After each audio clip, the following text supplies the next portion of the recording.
அவங்க பண்ணுற அந்த ஊழலை பற்றி தான் நாம் எடுத்து சொன்னோம். முக்கியமாக நாம் அதை எடுத்து சொன்னால் 50 வருஷத்துக்கு முன்னாடி இருக்கிற அதே தகர டப்பாவை எடுத்து உருட்ட ஆரம்பிச்சிருவாங்க.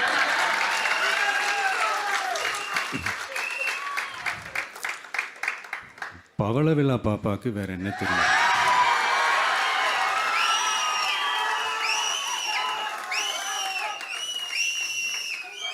பழைய டப்பாவை உருட்டதானே தெரியும். அதுக்காக நாம் அவங்க பண்ணுற தப்பெல்லாம் சொல்லாமல் வெளியே சொல்லாமல் இருக்க முடியுமா? சொல்லுவோம், சொல்லிக்கிட்டே இருப்போம். நம்மளை தவிர யார் அவங்கள ஏற்று நின்று கேள்வி கேட்கறது? யாருக்கு அந்த தில் இருக்குது?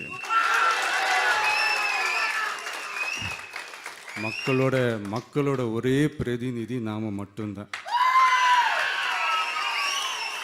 ஸோ இப்படி இருக்கிற இந்த நிலைமையில்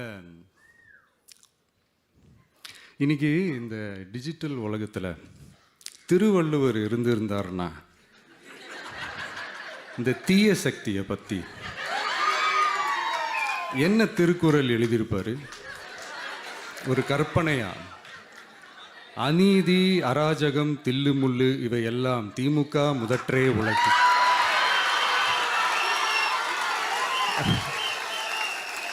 ஒரு கற்பனையா?